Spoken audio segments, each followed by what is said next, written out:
Bonjour et bienvenue sur Radio Mammouth pour une émission de Matin Mammouth réalisée par les élèves de 2E. Aujourd'hui, nous avons invité Monsieur Malherbe, qui est ancien élève de Liégean et qui a fait ingénieur civil pour faire sa propre entreprise. Bonjour Monsieur Malherbe. Bonjour Henri.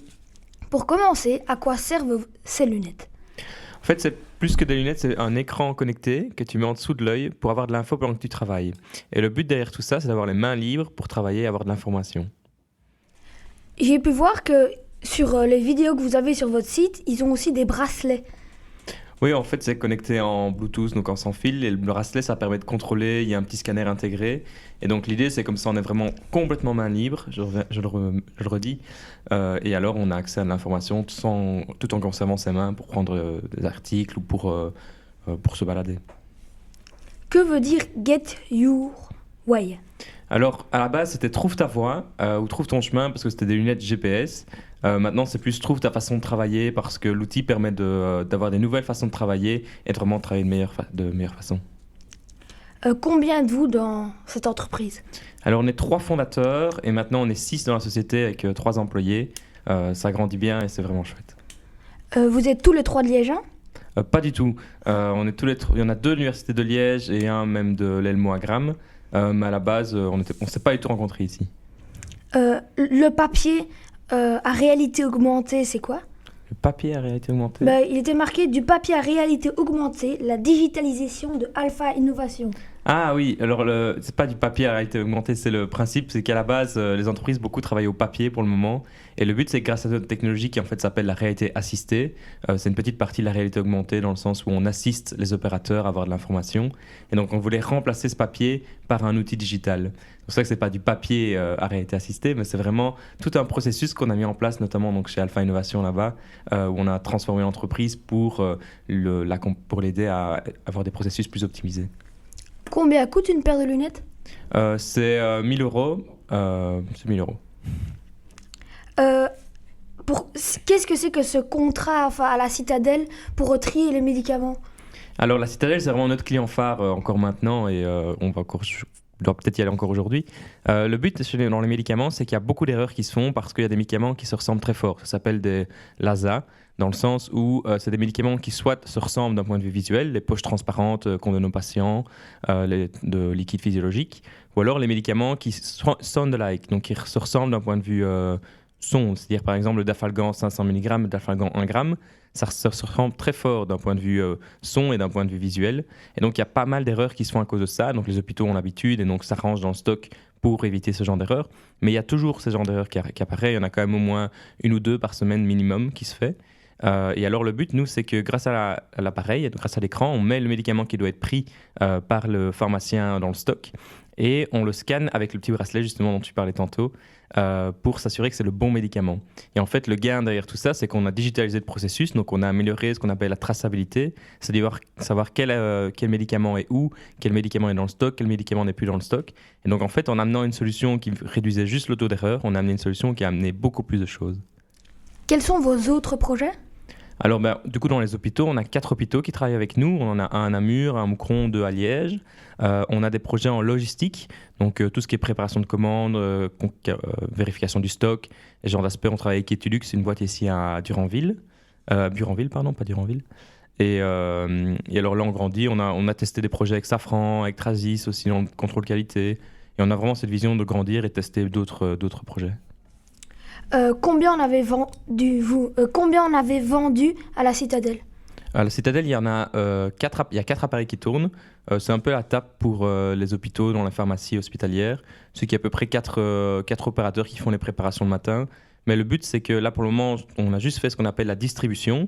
Donc, c'est quand tu as un service qui commande une série de médicaments et alors tu as les pharmaciens qui les prennent dans le stock et qui les préparent. Alors maintenant, on travaille sur d'autres parties, donc toute la partie réception. Quand tu reçois les colis de médicaments, on aimerait bien optimiser ce processus pour à nouveau soit réduire le taux d'erreur, mais en plus rendre ça plus ergonomique. Et donc on a un peu cette vision de grandir aussi au sein des hôpitaux pour aller encore plus loin, quoi. Est-ce que vous pensez que d'autres métiers pourraient être affectés de cette paire ? Ça, tout à fait. En fait, c'est juste un écran un peu comme un slide PowerPoint, donc ça se met dans plein de cas d'application.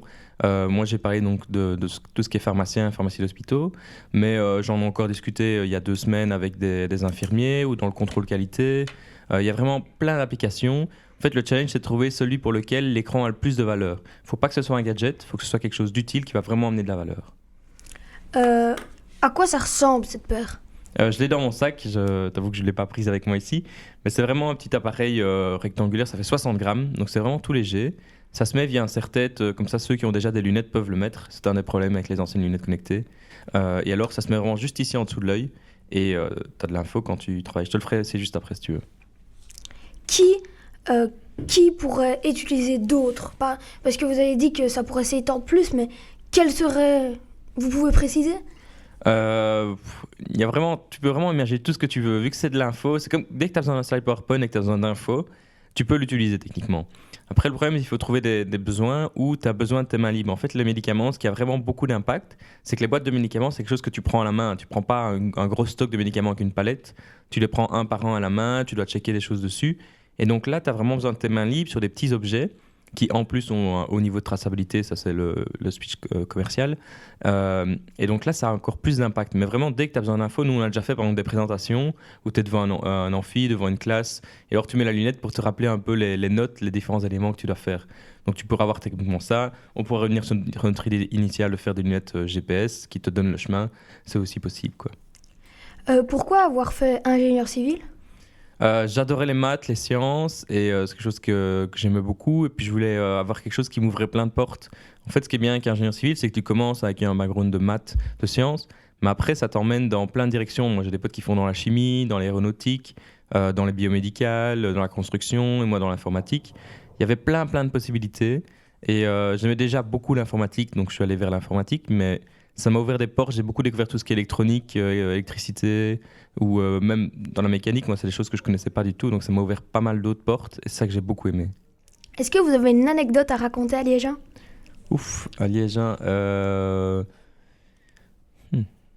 Ouais, c'est une anecdote plus tard, mais la semaine passée, je suis venu raconter mon parcours à des anciens professeurs qui étaient tous retraités. C'était assez particulier. J'avais jamais présenté mon projet devant une classe de retraités, mais c'était très fun parce que je trouvais leurs questions très pertinentes et il fallait vulgariser le sujet. Ça, c'était quelque chose de vraiment chouette et d'original. Une autre anecdote, c'est que pour le moment, l'école a complètement changé et nous, je pense que pendant toutes nos études, on nous a dit ouais, l'année prochaine les travaux commencent, et ils ont commencé, je crois, 2-3 ans après que je sois parti. Mais maintenant, de voir qu'ils sont plus ou moins terminés, que l'école a vraiment changé comme ça, c'est vraiment chouette à voir. Est-ce que vous pourriez nous expliquer à quoi ressemblent ces lunettes? Alors ça ressemble à ceci, c'est un écran connecté, du coup ça se met en dessous de l'œil. Et en fait, c'est un écran qui est connecté à une batterie et le tout est mis via un serre-tête. Ici avec le casque, c'est un peu plus compliqué à mettre, mais l'idée c'est de le mettre autour de la tête avec l'écran qui se met juste comme ceci, en dessous de l'œil. Et alors on peut le régler jusqu'à voir l'image comme on le veut. Tu veux l'essayer? Oui, mais on n'a pas mal aux yeux parce que c'est proche quand même. En fait, l'idée c'est de le mettre dans le champ, ce qu'on appelle le champ périphérique. Donc tu le mets ici en dessous ou ici au-dessus. Ça, d'une part, tu gardes ton champ principal ouvert et tu peux te concentrer sur ta tâche principale.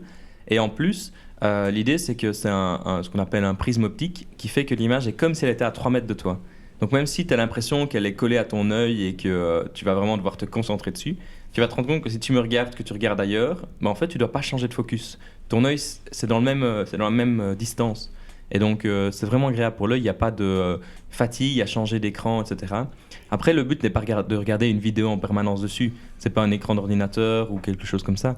Le but, c'est d'avoir de l'info juste quand on a besoin. Donc, d'aller chercher cette petite info. Donc, je parlais tantôt de préparation de commande, de médicaments. C'est quel est le médicament, ou en quelle quantité, ou à quel emplacement. Vraiment des choses très spécifiques et que tu as besoin ponctuellement, quoi. Et ça sert à quoi? Alors là, c'est une batterie, donc tu peux la déclipser. Comme ça, en fait, pour le moment, on tient déjà 5 heures. Mais alors, ça se déconnecte comme ceci. Et donc, quand tu dois changer la batterie, bah, tu rechanges juste comme ceci et tu clipses. C'est magnétique. Et donc, c'est vraiment pratique parce que, en fait, tu peux vraiment avoir une belle autonomie avec des appareils comme ceci. Quand tu es en logistique, etc., que tu es déjà en train de te balader partout, tu prends juste une batterie avec toi en plus. D'ailleurs, on vend toujours avec 2 batteries. Et tu es bon pour faire toute ta journée avec, quoi, minimum. Est-ce qu'ils vendent aussi ça dans les laboratoires? Laboratoire on a fait des tests en labo de chimie, etc. Le truc, c'est qu'en chimie et dans les labos de manière générale, c'est souvent des procédures que tu ne répètes pas nécessairement. Tu fais beaucoup de tests, etc. mais tu fais pas des procédures répétitives. On avait réfléchi à mettre les timers sur l'écran. Moi, je le fais pour cuire mes pâtes, par exemple. Je mets juste mon petit timer là, comme ça je l'oublie pas, je peux me balader avec. Mais on a voulu faire ça pour la chimie. C'est toujours une idée, mais comme tu vois, je t'expliquais tantôt qu'il y a des idées qui marchent, mais qui n'ont pas autant de valeur, quoi. Avoir un timer, c'est un peu de valeur, mais c'est pas exactement ça qui pose le plus de problème aux pharmaciens et en tout cas aux laborantins. Merci d'être venu. Mais avant de vous quitter, nous devons vous remercier et Monsieur Lambrex pour la technique. Au revoir. Au revoir Henri.